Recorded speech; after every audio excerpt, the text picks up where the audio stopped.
Kevin McCullough on AFA Today, AFR Talk, the flagship broadcast of the American Family Association. More than 35 years in existence. This broadcast has existed in some form, starting with Brother Don Wildman as the very first host, and I'm so grateful to have you with us each weekday as we come to you from the belly of the news beast. On your channel there, if you were watching on the web or online, it was that was Midtown Manhattan with the Empire State Building and all the things. It doesn't look very snowy from that perspective, but when you get down on the street level, the snow comes up to my armpits, literally. It's all the way up to like here. I was walking down a neighborhood earlier today, and literally I'm like, wow, I'm in walls of snow. But that's what we've been experiencing here recently, so pray for us if you can. Kevin McCullough, my name. The phone number, 888-589-8840. The Facebook page, always active, so go join us. It's easy to do.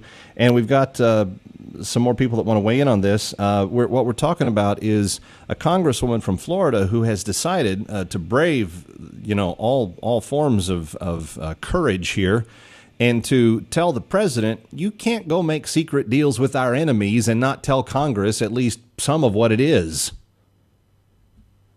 Because he went in December, and he and John Kerry, reporting for duty, they went and they made this secret pact. And I'm not saying that, two attorneys couldn't get things right if they really, really tried. But I don't know that I always trust them. So the nice thing about our government is we have three balancing powers that kind of weigh everything out. So you have the Congress that helps hold the president accountable, and you have the Supreme Court that holds the president and the Congress accountable, and you have the president who enforces the laws that the Congress makes and the rulings that the judiciary makes. And so there's this kind of like equal balance of powers. And the Congress has been kind of being ignored lately. I don't know if you've noticed this or not. The president got all snickerty in the snippety is the word I'm trying to use. You eat snickerdoodles, you get snippety. He was very snippety at the State of the Union address, where he got up and said, hey, I don't like working with you guys, and you don't like working with me, so I'm just going to use my pen and my phone. And shockingly, Congress felt dissed by the whole thing. I don't, hey, he was being somewhat, playful with them, right? So anyway, they find out that he makes this super secret overnight pact, with the guy that doesn't think the Holocaust existed. Well, the country that doesn't think that the Holocaust ever happened. And they come back and they say, hey, we have peace in our time. I mean, it's a real Neville Chamberlain-esque move. I expected him to get off the plane, Air Force One, run down to the bottom of the steps and hold the paper over his head and start showing it to the people on both sides, except nobody was there because we didn't know he went. See, we could have been there to cheer you on, Mr. President. If you'd told us when you were going, we could have been there, and then you could have showed us your paper. You could have had your Neville moment there. But you come back and you say, hey, they're going to stop enriching uranium and making nuclear bombs to blow Jerusalem and Washington, D.C. off the map with, and in exchange, we're going to give them gazillions of dollars and not check and see if they're keeping their word on it. See, I know, to me, that doesn't sound like a good deal either. So imagine Congress being upset that they hadn't been brought into the loop on this. So this one congressional representative says, okay, Mr. President, I'm on the committee, the subcommittee for Middle East and Northern Africa and the House Foreign Affairs. I can keep a secret if it's really important. We don't want to let all of our secrets be gotten out there. Let us see it in the subcommittee of Foreign Affairs. Just in the Middle East and Northern Africa division. We'll take a look at it, make sure that we can then, hold someone accountable for what happens there. We can do that if we know what's in the agreement. If we don't know what's in the agreement, well, wow, good luck with that. It's frustrating, isn't it, when you realize that you're supposed to be holding someone accountable and you don't have any measure by which to do that? Imagine if bosses ran businesses that way. All right, let's see. We're going to make 25 widgets today. And come back at the end of the day. How many we make? 2. Okay, well, we'll try better tomorrow. But we don't have a contract, so it doesn't really matter. I can't do anything about it. 888-589-8840. Let's go to line 2. Terry is in Indiana. Hi, Terry. Welcome. Hey, Kevin, you just made the point I was going to make. Back in 2008, when the president was running, candidate Obama was running for the office, he made various claims. He was basically a clean slate that, he could fit into anybody's pigeonhole, so to speak.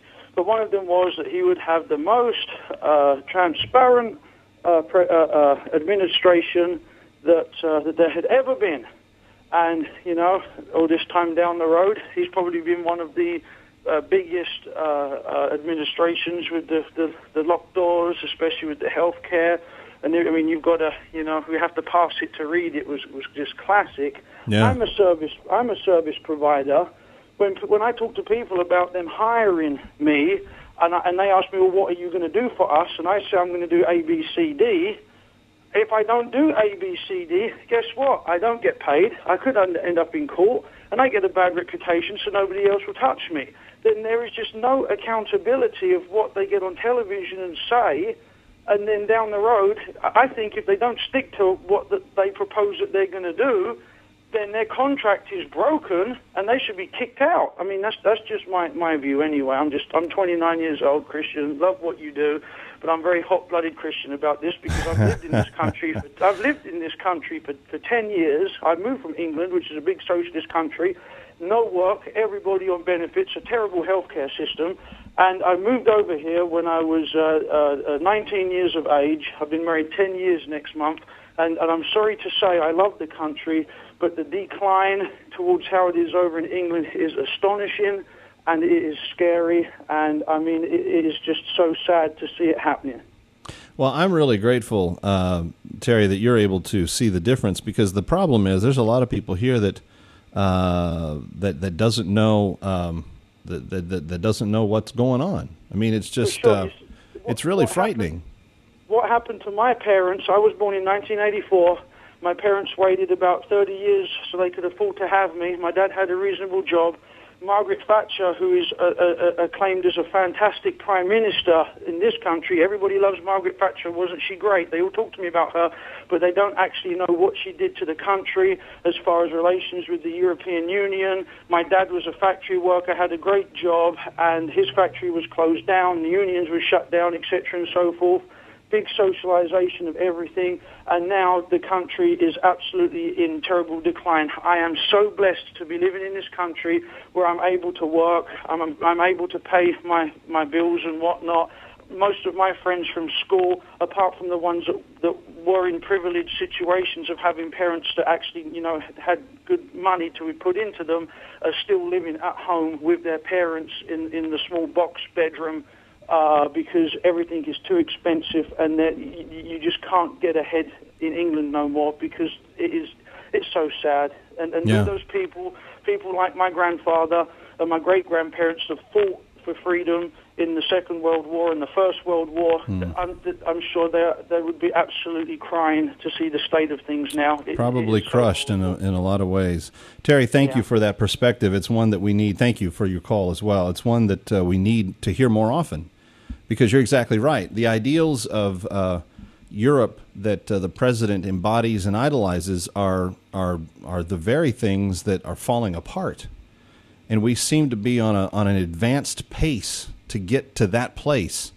And I don't understand the joy or the glory of revisiting that. It doesn't seem to make sense to me.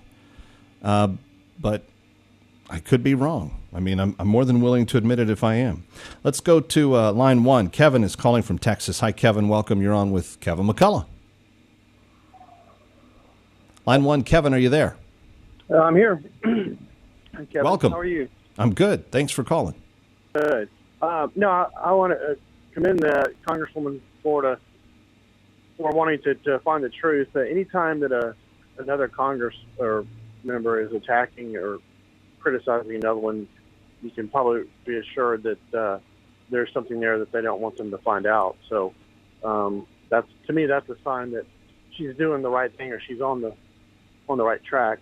Yeah, and I don't even need to have other Congress members disagreeing with her. Look, it doesn't make it's this is not rocket science. You go make a secret deal, and you're accountable to the people. You have to at least let the people's representatives see what that deal contains. And here we're already enforcing that agreement. We're already giving the money to the Iranians. We're already trusting that they've stopped their production of uranium and the enrichment of uranium. I mean, who buys any of this? Kevin. Yeah, I'm here. Oh, okay. But I would also probably say this, that I would suspect that most of the establishment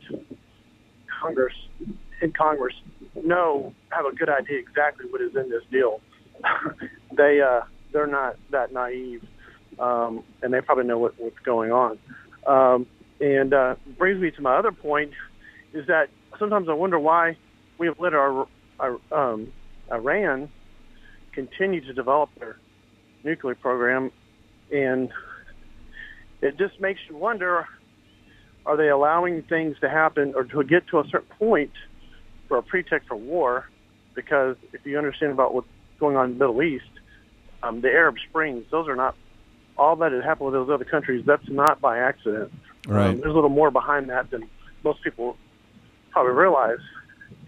And we also need to not be so naive to understand that America loves war because it fuels the industrial military complex.